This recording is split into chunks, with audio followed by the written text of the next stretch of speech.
Get away from here, you pathetic desk clerk. This range is for real soldiers, not paper pushers.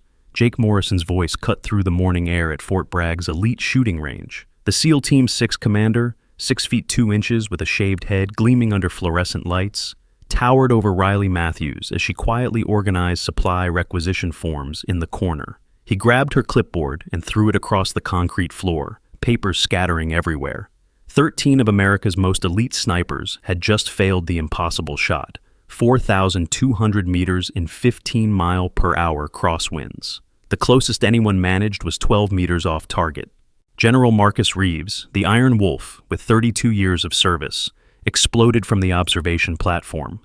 Is there a single real sniper in this entire facility? We have 3 CIA operatives being tortured in Syria. In 48 hours, they'll be executed on global television unless someone makes this qualifying shot.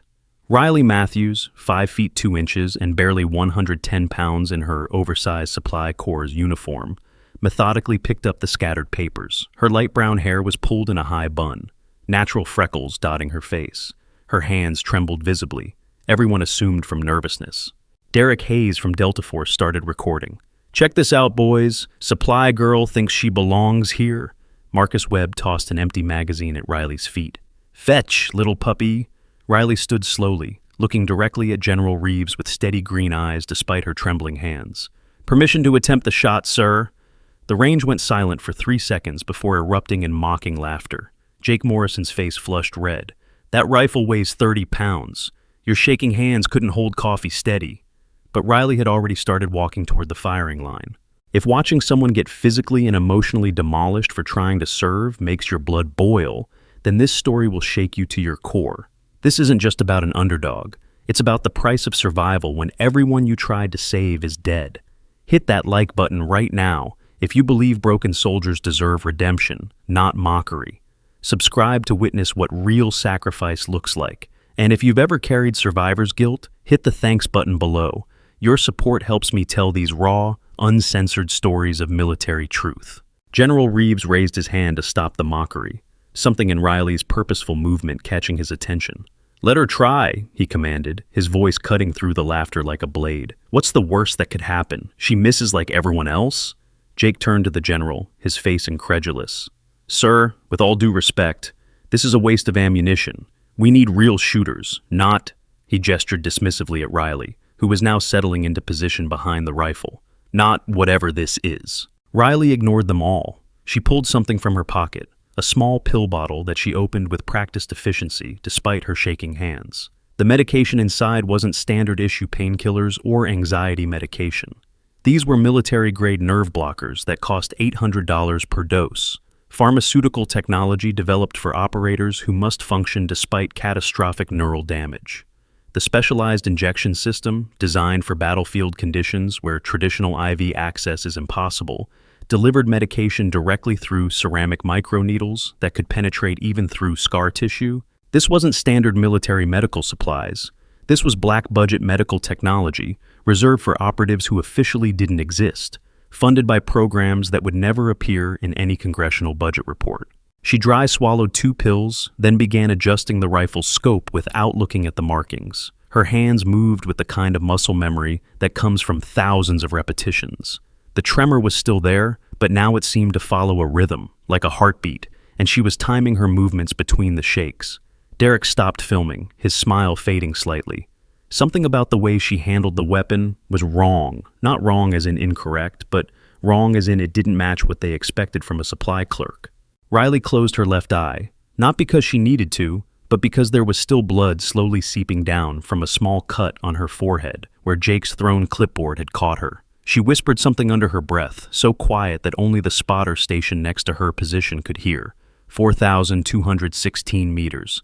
Crosswind 15.3 miles per hour from the northwest. Temperature dropping 2 degrees in the next 30 seconds. Barometric pressure falling. Coriolis effect, compensation 673 mils. Target window. She paused, her breathing slowing to an almost meditative rhythm. 3 seconds. The spotter, a young corporal who had been assigned the thankless job of recording the failures, looked at her with sudden interest. Those weren't the calculations of an amateur. Those were the kind of precise measurements that took years of training to compute instantly. He opened his mouth to say something, but Riley had already begun her breathing sequence. 4 counts in, 4 counts hold, 4 counts out, 4 counts hold. It was textbook, but there was something else. Something in the way her entire body seemed to settle into the rifle, like she was becoming part of it. General Reeves had moved closer to the observation window, his eyes narrowing.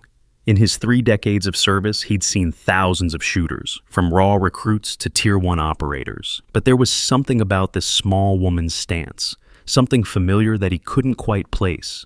It was in the way she positioned her shoulder, the angle of her elbow, the specific way she wrapped her finger around the trigger without actually touching it yet. He'd seen this exact technique before, but where? Jake was still protesting, his voice carrying across the range. "This is ridiculous. We're wasting time while our people are being tortured. Every minute we spend playing games with a supply clerk is a minute we're not finding a real solution." His anger was personal, deeper than just professional frustration. 2 years ago, his wife Sarah had been killed in Afghanistan during a mission that had gone catastrophically wrong. She'd been a sniper too, one of the few women to make it through the program, and Jake had never forgiven himself for not being there, for not protecting her. Seeing Riley now, attempting something his wife had trained her whole life for, felt like a mockery of Sarah's sacrifice.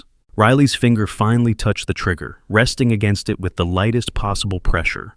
The range had gone quiet despite Jake's protests, everyone watching with a mixture of amusement and morbid curiosity. Some had their phones out, ready to capture what they assumed would be a spectacular failure. Marcus Webb had started taking bets on how far off target she'd be, with most people putting money on her not even hitting the hillside behind the target. Then something extraordinary happened. The tremor in Riley's hands, which had been constant since she'd arrived at the range, suddenly shifted. It didn't stop. It couldn't stop. The nerve damage was permanent, but it integrated into her shooting position like it was supposed to be there. She was using the tremor's rhythm, timing her body's involuntary movements with the wind patterns, creating a strange synchronization between her disability and the environmental conditions. "This is insane," Derek muttered, lowering his phone. "She's not even using the proper stance. Look at her trigger finger. It's shaking like a leaf." But even as he said it, something in his voice had changed. The mockery was still there, but underneath it was the first hint of uncertainty. Riley took one more breath, held it for a moment, then released half of it. In the space between heartbeats, in that impossibly small window when her body's tremor aligned with a lull in the wind, she squeezed the trigger. The rifle's report was deafening in the enclosed space, the percussion wave hitting everyone like a physical blow. The bullet left the barrel at 2,800 feet per second, beginning its long arc toward the target over 2.5 miles away. For 3 seconds, nothing happened. 3 seconds of flight time during which 20 pairs of eyes tracked toward the distant target through spotting scopes and binoculars. 3 seconds during which Jake Morrison's sneer remained frozen on his face. 3 seconds during which General Reeves held his breath. Then the spotter's voice cracked across the silence. "Impact, dead center, 4,216 meters, perfect shot." The silence that followed was absolute. It was the kind of silence that happens when reality shifts, when everything you thought you knew gets turned upside down. Derek's phone slipped from nerveless fingers, clattering on the concrete. Marcus Webb's mouth hung open, the betting slip in his hand forgotten. Brad Collins took an involuntary step backward, like he'd been physically pushed, and Jake Morrison's face went through a transformation from disbelief to rage to something else, recognition. "That's impossible," Jake said, but his voice had lost its edge. He was staring at Riley now, really looking at her for the first time. There was something about her, something familiar that he couldn't quite. His eyes widened suddenly. That shooting pattern, 4-4-4 breathing. The trigger squeeze timing, I've seen that before. 18 months ago. Helmand Province.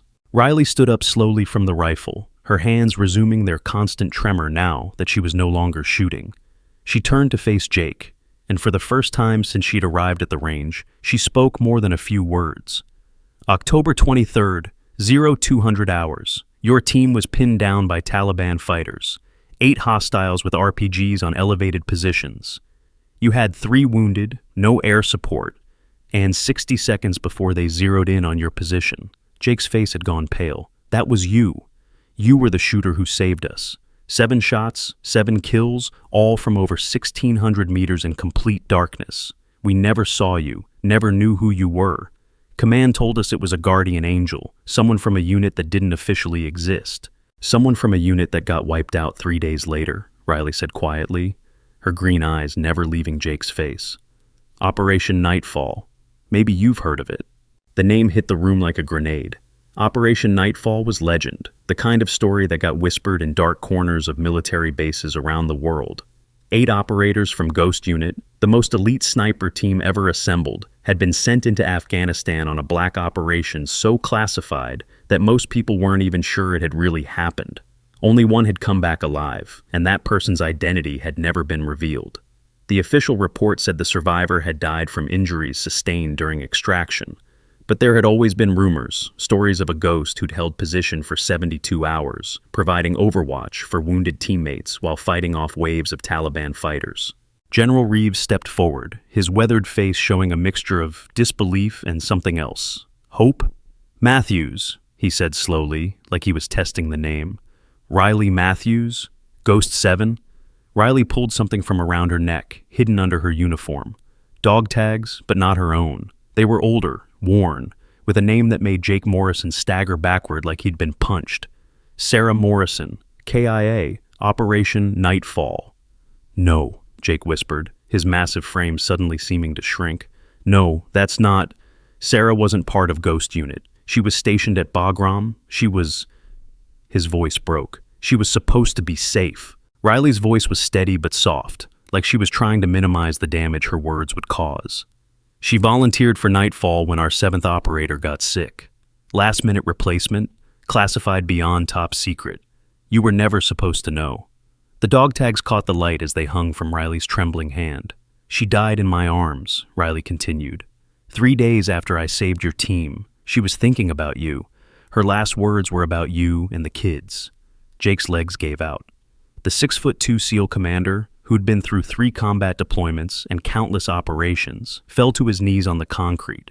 His hands were shaking worse than Riley's now, reaching toward the dog tags but not quite touching them, like they might disappear if he did. Derek Hayes had gone completely silent, his phone forgotten in his pocket. He was staring at Riley with a mixture of shock and growing shame. Marcus Webb had backed up against the wall, his face pale. Brad Collins was looking anywhere but at the scene unfolding in front of him. The other operators, the ones who'd been laughing and taking bets just minutes before, were frozen in place, witnesses to something far more profound than they'd expected when they'd come to the range that morning.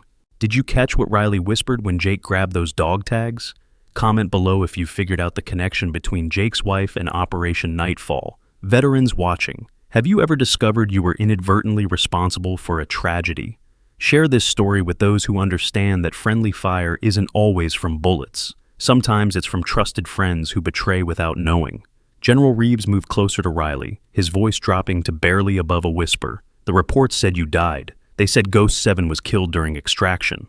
Riley pulled off her jacket, revealing arms covered in surgical scars. Not random injuries, but precise incisions where bones had been pinned back together, where tendons had been reattached, where skin grafts had been applied. I died, she said simply. For 4 minutes and 37 seconds. They brought me back. Spent 6 months in a black site medical facility learning to walk again, learning to hold a rifle again with hands that wouldn't stop shaking. The nerve damage is permanent. Every shot I take hurts like touching fire, but I take them anyway. She rolled up her sleeve further, revealing something that made General Reeves take a sharp breath. A tattoo, but not decorative. It was a series of coordinates and names, etched into skin that showed clear signs of burn scarring. Operation Nightfall, KIA, Morrison, S. Hayes, D. Chen, L. Rodriguez, M. Park, J. Williams, K. Johnson, T. MIA, Matthews R., Ghost 7, 72 hours, 43 confirmed. 1 survivor. Derek Hayes made a sound like he'd been punched. D. Hayes, he read from the tattoo. That's my brother, David Hayes. He told me he was going on a routine patrol, said he'd be back in a week, his voice cracked. That was 2 years ago. Riley turned to him, and Derek saw that her green eyes weren't cold or angry. They were tired, carrying a weight that seemed too heavy for someone so small. He talked about you constantly, said you were following in his footsteps, joining Delta. He was proud of you. She paused. He died covering our retreat, held position at a bridge for 20 minutes against overwhelming odds, saved 4 of us, gave us time to reach the caves. The tactical tablet Riley pulled from her secured case featured quantum-encrypted communication protocols, originally developed for nuclear submarine commanders. This military-grade device could maintain secure satellite uplinks even under heavy electronic warfare conditions, with specialized shielding that prevented any form of signal interception or electromagnetic pulse damage. The classified software suite included real-time ballistic calculations accounting for Coriolis effect, barometric pressure, and even gravitational variations at different latitudes. Technology this advanced wasn't just restricted, it technically didn't exist in any official procurement records.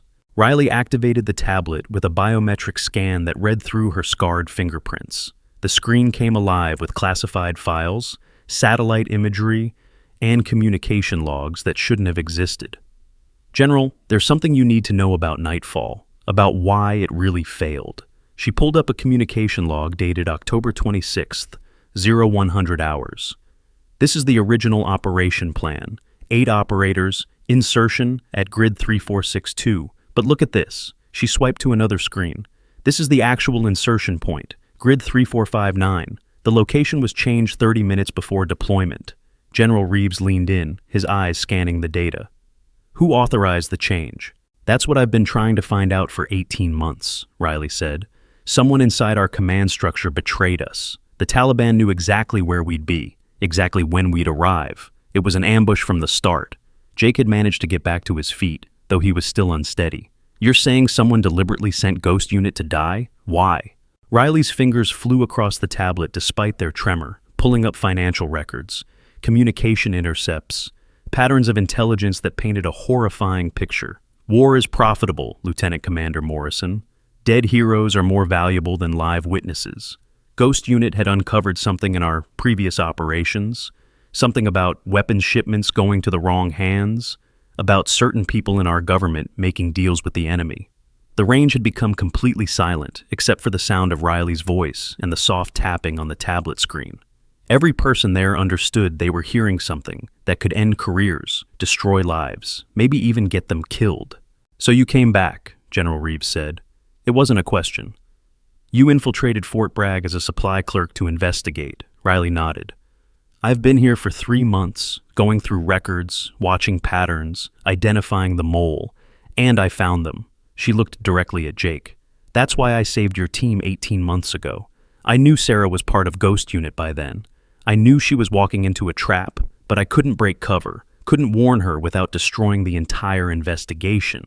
So I followed your team instead, provided overwatch, made sure you at least made it home. Jake's face was a battlefield of emotions. Grief, guilt, anger, confusion. You let her die? I tried to save her, Riley said, and for the first time her voice cracked slightly. In the cave, after the ambush, I held position for 72 hours. No food, 1 canteen of water, hallucinating from dehydration and blood loss. I could see them all, Sarah, David, the others, wounded, dying, calling for help. I provided cover fire, kept the Taliban back, but I couldn't get to them. Every time I tried to move, they'd advance. So I stayed. Shot until my ammunition ran low, then waited for them to get close enough for knife work. She pulled up a video file on the tablet, grainy helmet cam footage. This is from David Hayes' camera, the last thing it recorded. The video played, showing chaos and gunfire, smoke and confusion. But through it all, in the distance, muzzle flashes could be seen from an elevated position. Steady, rhythmic, devastating. Riley's position. The audio was even worse than the video. Screams, calls for help, and underneath it all, the steady crack, crack, crack of precision rifle fire. 2,000 rounds, Riley said quietly. 43 confirmed kills. My hands started shaking after the first 1,000 from the recoil and nerve damage. By the end, I was shooting between tremors, timing each shot for the brief moment of stillness. When the cave finally collapsed from an airstrike that wasn't supposed to happen, that someone ordered specifically to kill any survivors, I dug myself out with broken fingers and walked 30 miles to the nearest FOB. Before the most devastating reveal in military history unfolds, share this video now. What happens next will make you question everything about loyalty, betrayal, and the price of classified operations. The truth about Riley's 72 hours in that cave is about to surface, and you'll understand why some secrets are kept, not for protection, but for mercy. Don't let anyone miss this moment. Marcus Webb finally found his voice. If there's a mole, if someone betrayed Ghost Unit, who is it? Riley turned off the tablet and looked at each person in the room, her gaze lingering on Jake. That's the problem. The mole isn't a person. It's a system, a network of people in positions of trust, all feeding information to the highest bidder, and the person running it all is about to walk through that door. As if on cue, the main entrance to the range opened. 3 black SUVs had pulled up outside, their engines still running. A man in an expensive suit stepped through, flanked by what looked like a CIA protective detail.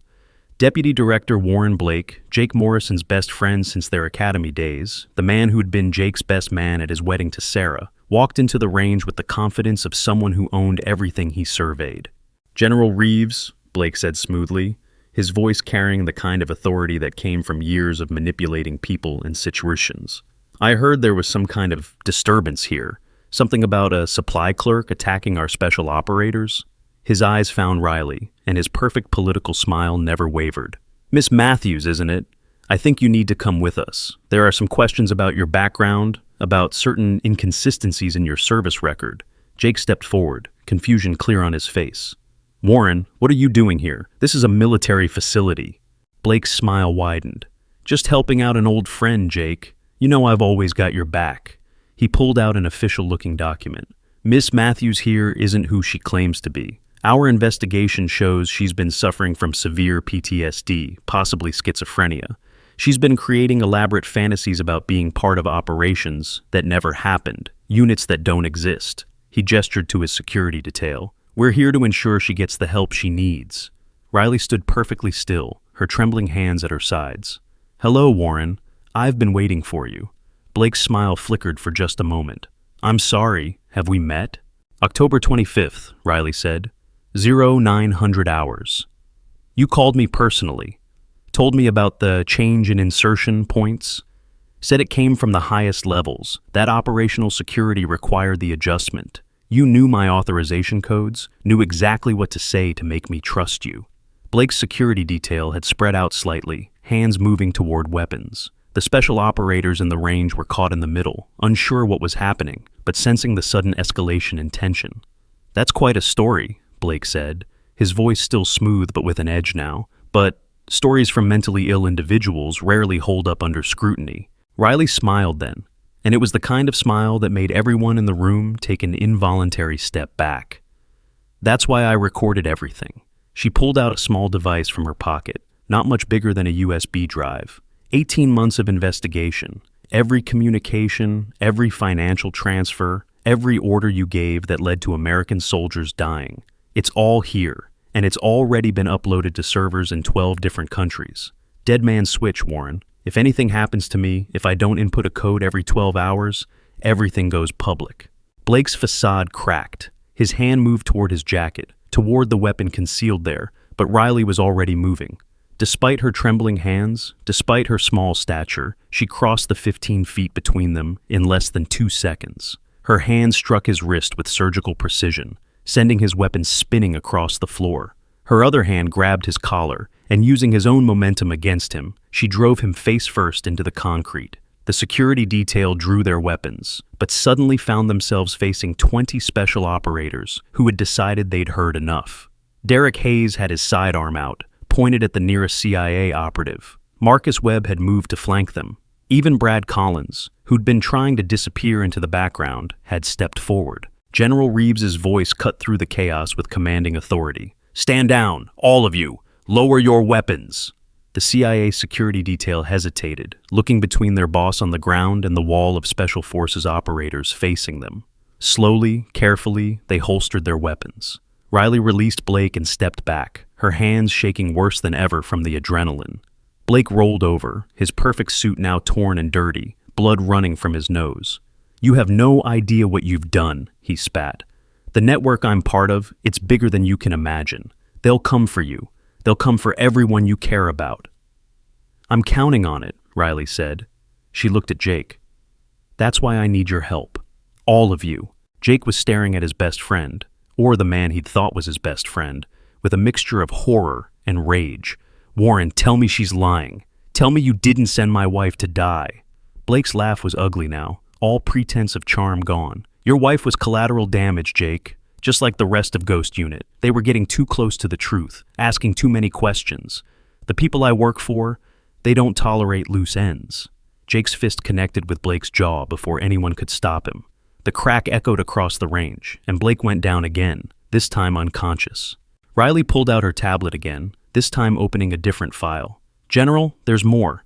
The 3 CIA operatives in Syria, they're not really CIA. They're arms dealers, part of Blake's network. The whole thing is a trap. They know I'm here. They know I'm the Ghost Unit survivor. They're trying to draw me out. General Reeves studied the intelligence she was showing him.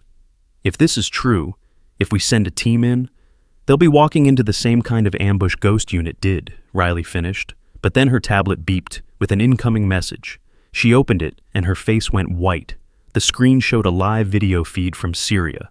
12 figures in orange jumpsuits, kneeling in a line. The camera zoomed in on their faces, and several people in the range gasped in recognition. Those are Ghost Unit members, General Reeves breathed. But the reports said they were all KIA. Riley's hands were shaking so bad now she could barely hold the tablet. They've been holding them for 18 months, torturing them for information.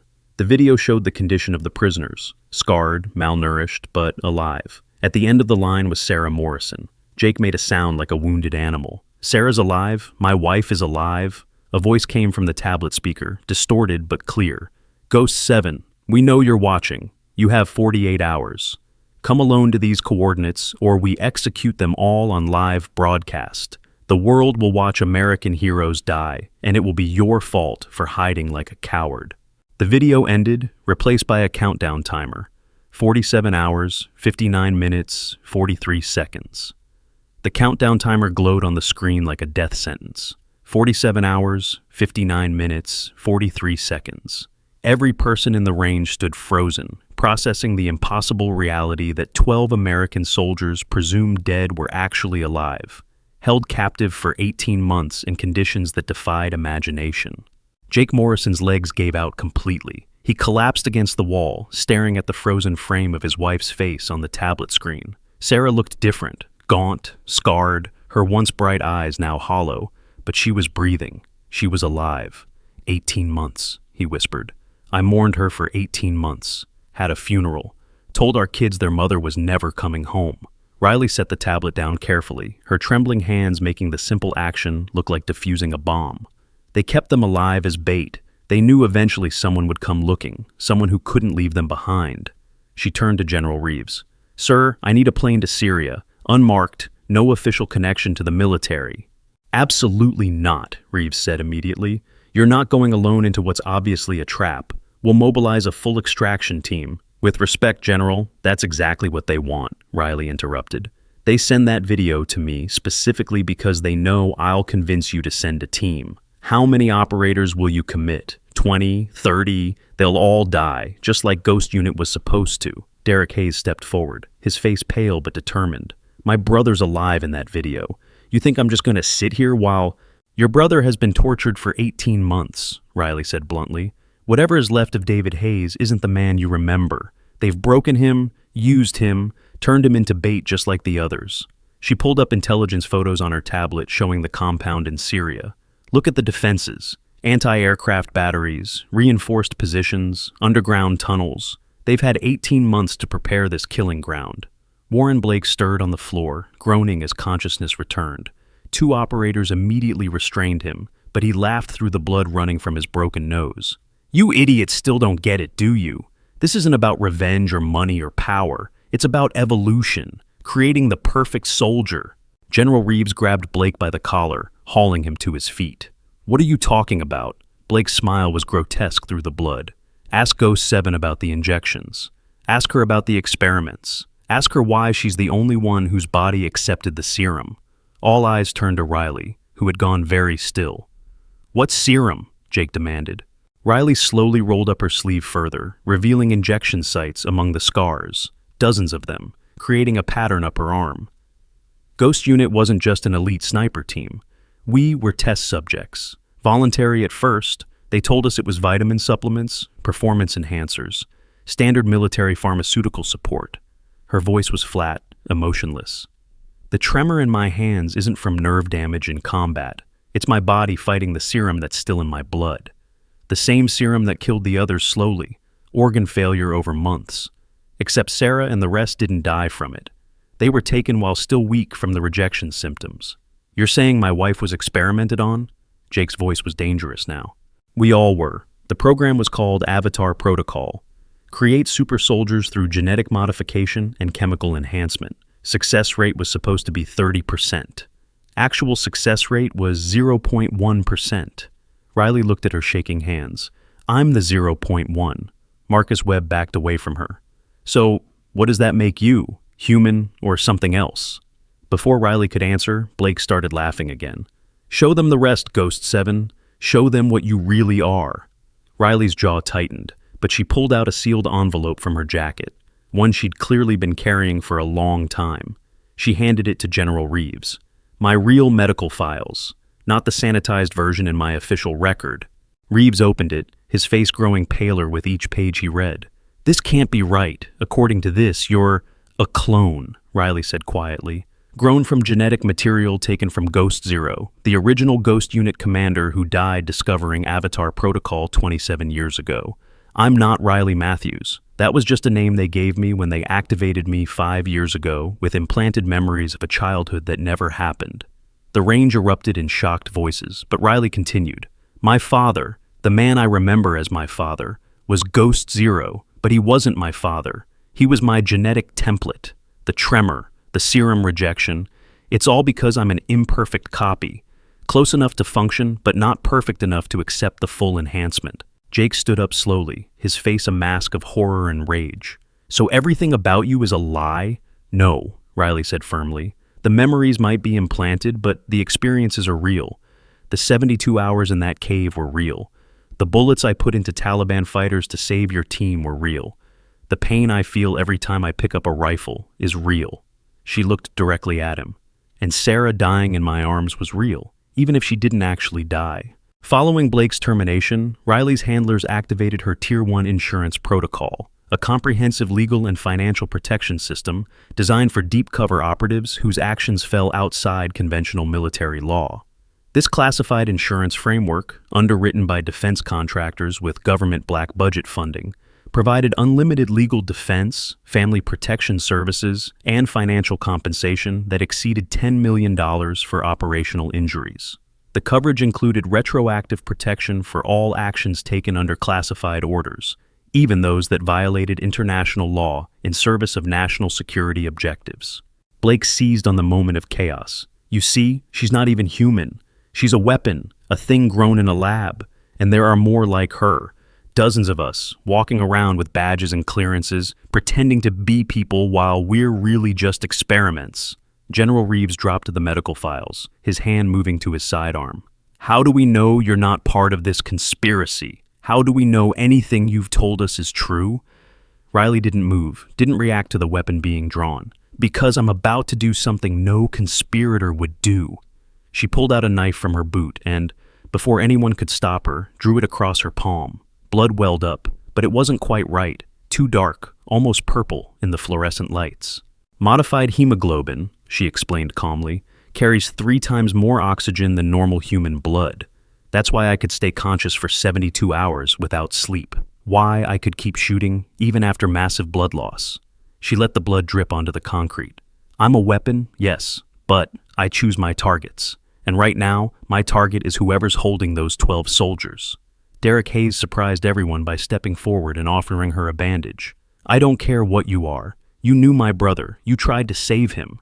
That makes you more human than most people I know. The tablet beeped again. New message. Riley opened it with her undamaged hand. Another video, this time showing the 12 prisoners being moved to what looked like a medical facility. In the foreground, a man in surgical scrubs and a mask addressed the camera. Ghost 7, or should I say, Subject 7. We've been waiting for you. Your brothers and sisters here have provided valuable data, but their rejection of the serum makes them inferior specimens. You, however, are the success story. Come home, 7. Come back to your creators. These 12 will be released unharmed if you surrender yourself for further testing. You have 47 hours to decide. The video ended with a close-up of Sarah Morrison being injected with something that made her scream. Jake lunged for the tablet, but Riley pulled it away. That's what they want. Emotional reactions, bad decisions. That's my wife. That's a recording. Could be from yesterday, could be from 6 months ago. They're manipulating us. Riley stood up. Decision made. General, I need that plane, and I need volunteers who understand this is probably a one-way trip. I'm going, Jake said immediately. Your children need you alive, Riley countered. My children need to know their father didn't abandon their mother twice. Jake's voice was steel. I'm going. Derek stepped forward. My brother's there. I'm in. One by one, others volunteered. Marcus Webb, Torres the intelligence analyst, even Brad Collins, who had been trying to remain invisible. In total, 20 operators raised their hands. General Reeves shook his head. This is insane. You're talking about 21 people against a fortified position with hundreds of hostiles. No, Riley said. I'm talking about 20 people creating a diversion while I go in alone through a route they won't expect. She pulled up satellite imagery of the compound. See this section here? It's marked as solid rock on all the surveys, but thermal imaging from 3 weeks ago shows heat signatures. There's a tunnel system they think is secret. I go in there while the rest of you hit the main gate. That's suicide, Reeves said flatly. That's the point. Riley's voice was calm, accepting. I'm already dead, General. Have been since that cave collapsed 18 months ago. Everything since then has been borrowed time. At least this way, my death means something. Jake grabbed her shoulder, forgetting for a moment about her clone revelation. You don't get to play martyr. Not when my wife is... Riley moved faster than should have been possible, using Jake's own grip against him to flip him onto his back. Even with her trembling hands, the technique was flawless. Your wife is probably already dead, Morrison. They all are. This isn't a rescue mission. It's recovery of bodies and revenge for Ghost Unit. She helped him up, her strength surprising for someone so small. But if there's even a 1% chance any of them are alive, I'll take it, because that's what humans do. They hope against logic. And if I'm going to die, I'd rather die believing I'm human than live knowing I'm just a weapon. The room fell silent. Warren Blake, still restrained on the floor, started laughing again. Beautiful speech. Did they program that into you, or did you come up with it yourself? Riley walked over to him and knelt down, her green eyes level with his. Want to know a secret, Warren? There aren't dozens of clones. There's only one. Me. The program failed completely except for a single subject. Your entire conspiracy, your network, your avatar protocol, it all failed because humans can't be manufactured. We're too chaotic, too unpredictable. Even my creation was an accident. A 1 in a billion chance that can't be replicated. Blake's laughter died. You're lying. Check your own files. After I was activated, they tried creating 47 more clones. All died within days. The technology doesn't work. I'm not the future of warfare. I'm a failed experiment that happened to survive. She stood up. Which means everything you've done, everyone you've killed, has been for nothing. Next week, we're covering the story of a female Marine who was left for dead in Fallujah until her unit discovered she'd already eliminated an entire insurgent cell while bleeding out. The footage we obtained will change how you view wounded warriors forever. Subscribe and hit the notification bell. These aren't just stories. They're hidden chapters of military history finally being exposed. General Reeves made his decision. I can't officially sanction this mission, but I can't stop volunteers from taking personal leave. There's a private military contractor's plane leaving from the civilian airport in 2 hours. I have no knowledge of where it's going or who's on it. Riley nodded. Understood, sir. The next 2 hours were a blur of preparation. Weapons were selected from the armory, all untraceable, all off the books. Riley chose her loadout carefully. A modified rifle that compensated for her tremor, ammunition designed for maximum lethality, and something else, syringes filled with clear liquid. What's that? Derek asked. The serum, Riley replied. Pure, concentrated. 1 injection would kill a normal human in seconds. But for someone already infected, someone whose body has been fighting it for months. She didn't finish the sentence. Jake was loading magazines with mechanical precision, his jaw set. When we get there, Sarah's my priority. No, Riley said firmly. The mission is the priority. We get whoever we can get. but we don't compromise the operation for individuals. She's my wife. She was your wife. Whatever's in that compound isn't the woman you married. 18 months of torture changes people, Morrison. Even if we get her out, she might not want to come back. She might not even recognize you. Jake's fist slammed into a locker. Then what's the point? The point is we try. We give them the chance to choose. That's what makes us different from Blake and his network. We give people choices, even if they're bad ones.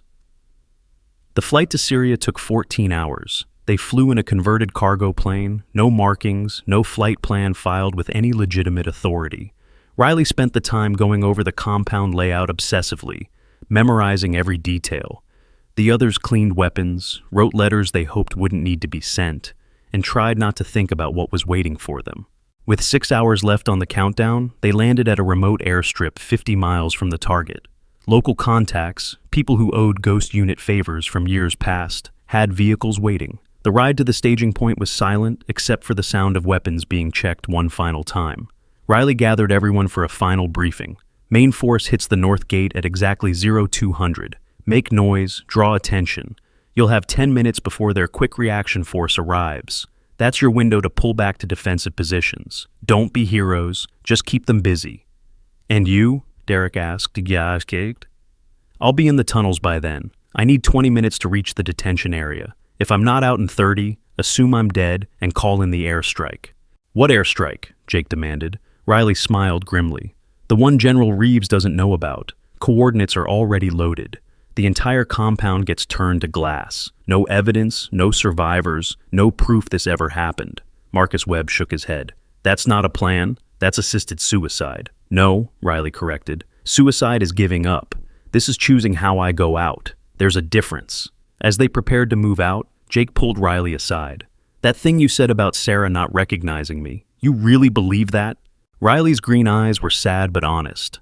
I've seen what 18 months of captivity does to people. Best case scenario, she's traumatized beyond anything therapy can fix. Worst case, she paused. Worst case, they've turned her, made her complicit in exchange for less torture. It happens, Morrison. Strong people break. It's not weakness, it's human nature. You didn't break. I'm not human, remember? The joke fell flat. Riley sighed. I broke in different ways. Every night I see their faces. 7 people I was supposed to protect. 7 failures. The only reason I keep going is the chance to balance that ledger. Save 7 others, maybe the ghosts will finally let me sleep. 0200 came too quickly. The main force, led by Jake and Derek, hit the compound's north gate with everything they had. Explosions lit up the night sky, automatic weapons fire, creating a deadly symphony. The response was immediate and overwhelming. Hundreds of fighters pouring out of barracks, taking positions, returning fire with disturbing accuracy. Riley moved through the darkness toward the hidden tunnel entrance, her small form invisible against the rocky terrain. The entrance was exactly where the thermal imaging had suggested, a natural cave formation that had been artificially extended. No guards. They thought it was secret. She descended into darkness, her modified eyes adjusting quickly. The serum had changed more than just her blood. Her vision was sharper, her hearing more acute. Every footstep echoed with perfect clarity. 20 meters in, she found the first sign she was on the right track. Scratches on the wall. Morse code. GU7 alive. Someone from Ghost Unit had been through here. The tunnel system was more extensive than the imaging had shown. Multiple branches, some natural, some carved. Riley followed the scratches, each one telling part of a story. Sarah sick. David broken. Help us. 15 minutes in, she reached a metal door. Modern electronic lock. She pulled out a small device, military-grade hacking tool that should have been impossible for a supply clerk to possess. 30 seconds later, the lock clicked open. The corridor beyond was lit, sterile white like a hospital or a laboratory. Riley moved quickly but carefully, her rifle ready. No guards here either, but cameras everywhere. They were watching her. They wanted her to come. She found the first body 3 doors down. One of the Ghost Unit members, Rodriguez, dead for days from the look of it, left to rot in his cell. Riley checked for a pulse anyway, then moved on. The next cell held Park, alive but catatonic, staring at nothing. She injected him with a sedative and marking pen. Extraction team would know to grab him if they got this far. 4 more cells, 4 more bodies. Williams, Johnson, Chen, haze. Derek's brother had been dead for weeks, maybe months. Riley took his dog tags, something to give Derek if she made it out. Then she heard voices. American voices. She followed the sound to a larger room, a medical facility like in the video. 12 figures in surgical beds, but only 5 were moving. Sarah Morrison was one of them, connected to IVs and monitoring equipment. The others were the supposed CIA operatives, and standing over them was a man Riley recognized from old intelligence photos. "Hello, Subject 7, Dr. Marcus Fitzgerald said without turning around. Right on schedule. Fitzgerald had been the lead scientist on Avatar Protocol, reported killed in a lab accident 3 years ago. Another lie. He turned to face her, and Riley saw that half his face was scarred from burns. "I've been waiting for you to come home." "This isn't home. This is a torture chamber. This is a laboratory." These subjects have provided invaluable data. Their rejection of the serum has taught us what went wrong, and now, with you here, we can perfect the process. Riley raised her rifle. "Let them go. They're free to leave any time. Ask them." Fitzgerald gestured to the conscious prisoners. "Tell her, Mrs. Morrison. Tell her how you want to leave."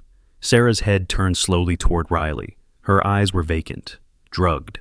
"Can't leave. Have to stay. Have to help the program." Her voice was monotone, robotic. "Conditioning," Fitzgerald explained casually. 18 months is a long time, long enough to reshape anyone's mind. They're not prisoners anymore, Seven. They're volunteers. Riley's finger tightened on the trigger, but she heard footsteps behind her. Multiple contacts. The trap closing. "You knew I'd come." "Of course. You're predictable, Seven. It's in your programming. Protect, serve, sacrifice. We made you that way." Fitzgerald pulled out a tablet. "Want to see something interesting? Your creation?" The screen showed laboratory footage from 5 years ago. A growth tank with a small female form inside, surrounded by scientists. The form looked exactly like Riley, but younger, unmarked by scars. Accelerated growth, implanted memories, perfect psychological conditioning. You were never a child, Seven. You went from embryo to adult in 18 months. Everything you remember before joining the military is fiction we wrote. Riley felt something crack inside her mind, not breaking, but shifting. If it's all fake, why does it hurt so much? Because we programmed you to feel pain. It makes you a better soldier. Pain keeps you sharp, keeps you fighting. Fitzgerald moved closer. But we can turn it off. One injection and the tremor stops. The memories fade. You become what you were meant to be. Perfect. The footsteps were closer now. 10, maybe 12 fighters. Riley was surrounded, outgunned. She lowered her rifle slightly. "And them?" She nodded toward the prisoners. "Failures. We'll dispose of them humanely once you have agreed to return to the program." Riley laughed then, and it was a sound that made Fitzgerald step back. "You think I came here to save them?" She pulled out the syringes she'd prepared, not pointing them at anyone but holding them visible. Pure serum, enough to kill everyone in this room in seconds, including me. You're bluffing. Self-preservation is hard-coded into your DNA. "You forgot something when you made me," Riley said. "You based me on Ghost Zero. And he had one defining characteristic you couldn't remove. He'd rather die than surrender." She smashed the first syringe against her neck, driving the needle deep. The serum entered her bloodstream like liquid fire. Fitzgerald shouted something, but Riley couldn't hear over the roaring in her ears. Her vision went red, then white. The tremor in her hands stopped completely. For a moment, perfect clarity. No pain, no doubt, no human weakness. She was exactly what they'd tried to create. A perfect killing machine, and in that moment of perfection, she made a choice. The rifle came up, firing in precise bursts. The fighters entering the room fell before they could react. Fitzgerald dove behind a surgical bed, screaming orders. Riley moved through the room like death itself, every motion economical, every shot perfect. The serum was killing her. She could feel her organs starting to shut down, but for these few minutes, she was unstoppable. She reached Sarah Morrison, grabbed her, lifting the larger woman easily. "Jake's here," she whispered in Sarah's ear. "Your husband came for you." Something flickered in Sarah's drugged eyes. "Jake?" "Red Team, this is Ghost 7, Riley spoke into her radio. "Package secured, multiple packages, medical wing, sublevel 3. Breach from the south wall, coordinates follow." Jake's voice crackled back. Riley, we're pinned down. Can't reach. Then make a hole, Riley ordered. She grabbed another syringe, injecting Sarah with something that made her gasp and her eyes clear. Adrenaline compound. You've got 10 minutes before you crash. Can you walk? Sarah nodded, confusion and awareness fighting in her expression. Riley hauled 2 more survivors up, injecting them as well. Move! Everyone moves now! Fitzgerald tried to run. Riley shot him in the knee, dropping him. You stay, she said. Someone needs to witness the end of Avatar Protocol. The evacuation was chaos. Riley, her body burning from the inside out, led the survivors through corridors filled with smoke and gunfire. The main force had breached the compound, Derek and Jake fighting through the waves of defenders. When Jake saw Sarah, he froze for a heartbeat, then rushed forward. Sarah! Oh God! Sarah! His wife collapsed into his arms, sobbing, human again, if only temporarily. Riley kept moving, kept shooting, clearing a path. The serum was eating her alive, but she'd accepted that. Every person she got out was a victory against her creators. They reached the extraction point, helicopters that definitely weren't supposed to exist, pilots who definitely weren't active military. As the survivors were loaded, General Reeves himself stepped out of one aircraft. I thought you had no knowledge of this mission, sir, Riley said, blood now running from her nose and ears. I don't.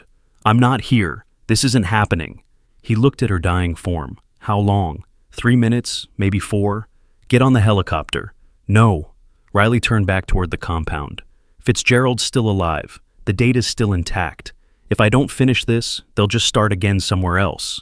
She pulled out a device, the dead man's switch she'd mentioned to Blake. This was never about the countdown. It was about getting close enough to upload everything directly to their servers. Every piece of data about Avatar Protocol, about the network, about the experiments, it's all being transmitted now to everyone. Media, government, foreign intelligence. The whole world will know what they did. Reeves grabbed her arm. You've done enough. Riley gently removed his hand. I was made to be a weapon, General. Let me choose my target one last time. She walked back into the compound as the helicopters lifted off. On board, Jake held Sarah while she shook from adrenaline withdrawal. Derek clutched his brother's dog tags. The other survivors sat in shocked silence, their minds trying to process freedom after 18 months of hell. The explosion, when it came, was visible for miles. The entire compound collapsed into itself, a controlled demolition that left nothing but rubble and dust. Riley had found the self-destruct Fitzgerald had installed as insurance, and she'd turned it into Avatar Protocol's funeral pyre.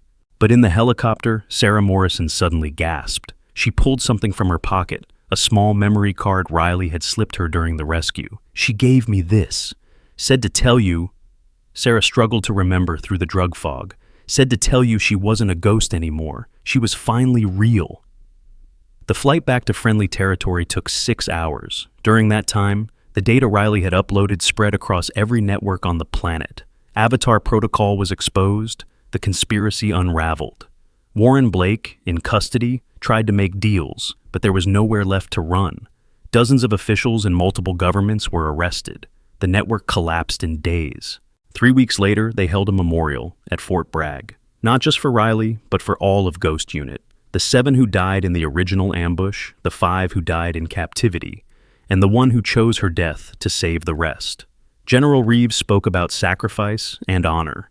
Jake Morrison, standing with Sarah and their children, spoke about redemption and choices. Derek Hayes spoke about his brother and the cost of secrecy. But it was the youngest member of the gathering who said what everyone was thinking. Lisa Chen, the corporal who'd been recording failures at the range that day, stood up with a piece of paper.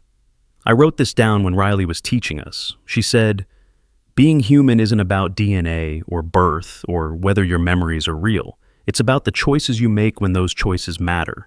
Choose to be more than your programming, more than your trauma, more than your purpose. Choose to be human, even if you're not. The ceremony ended with a 21-gun salute. As the last echo faded, Sarah Morrison placed something at the memorial, Riley's dog tags, the ones that identified her as Ghost 7. But she'd scratched something else into the metal. Riley Matthews, human by choice. 6 months passed. The Syria compound had been excavated by international investigators, but they found something unexpected in the deepest sublevel. A sealed room that had survived the explosion. Inside were files, physical documents that Fitzgerald had kept as insurance. Among them was a folder marked Subject 8. The photograph inside showed another growth tank, another form developing.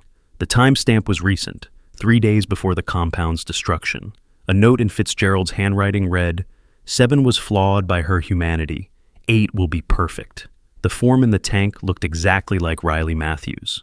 Colonel David Chen, retired but still connected to intelligence circles, received this information through back channels. He stood in his study, looking at the photo, remembering Riley's sacrifice. He picked up a secure phone and dialed a number only 3 people knew. "It's not over," he said when the call connected. Avatar Protocol had a backup site. The voice on the other end was familiar. Jake Morrison, now running a private security firm dedicated to finding and stopping enhanced soldier programs. Where? Unknown. But if Subject 8 exists, if they succeeded in creating another...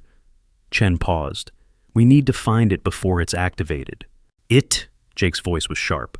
"Riley taught us better than that. He or she, not it. Whatever's in that tank is going to wake up thinking they're human. They deserve the same choice Riley had."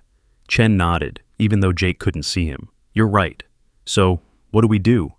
We prepare, we watch.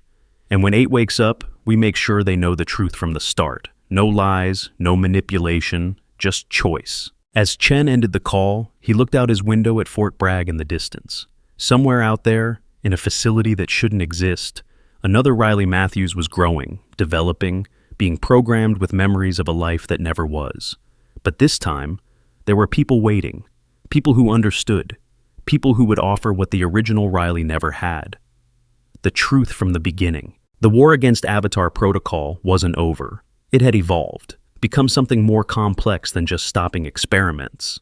It was about defining humanity itself, about drawing lines between what science could do and what it should do.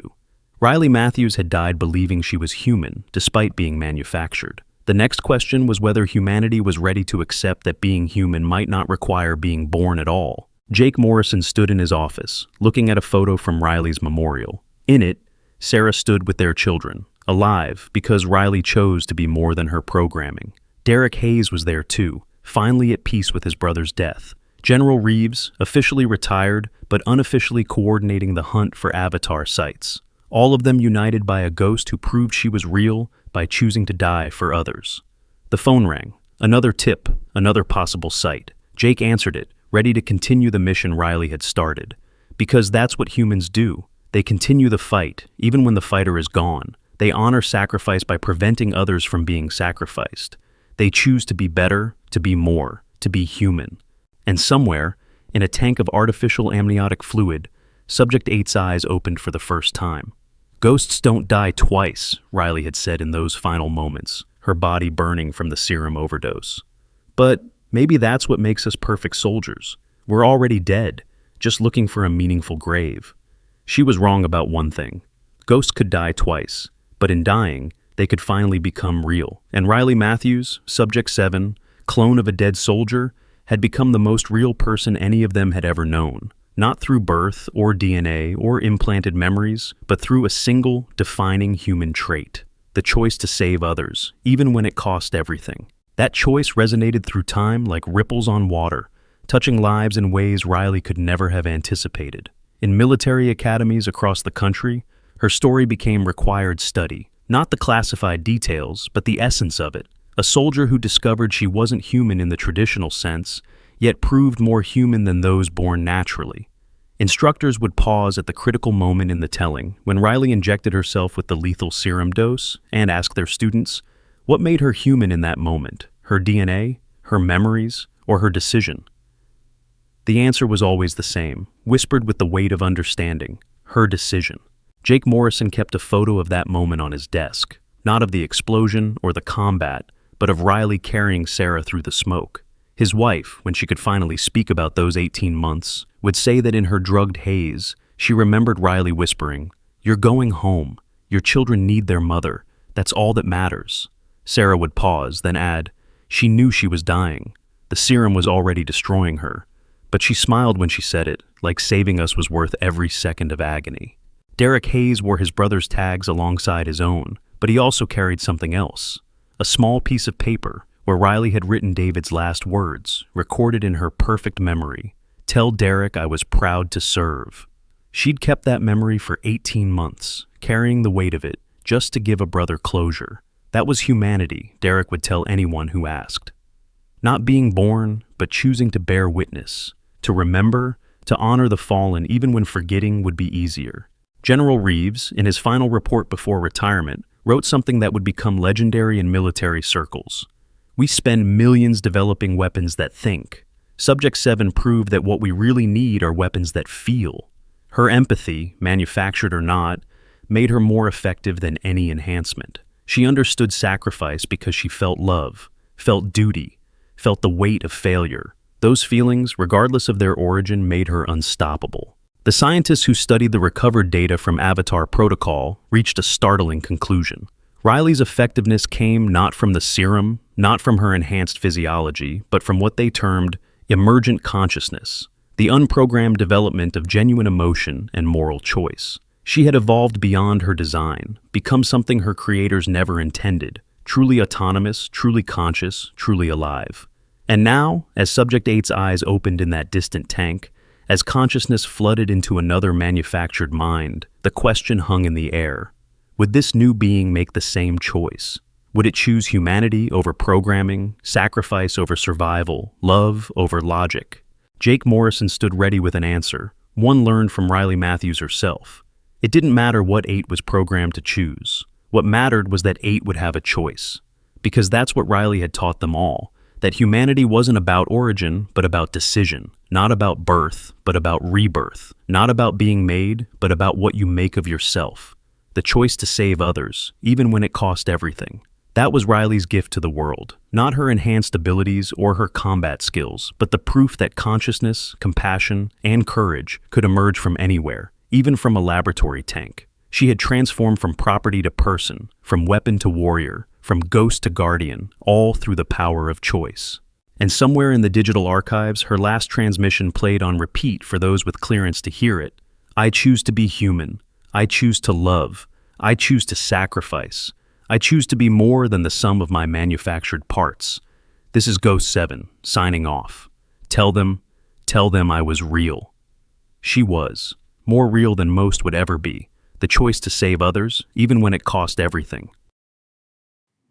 The stories end here, but the journey continues. Many new episodes are waiting for you. And if you enjoy, please take a moment to like, subscribe to our EV Story channel, and turn on the bell. See you in the next story.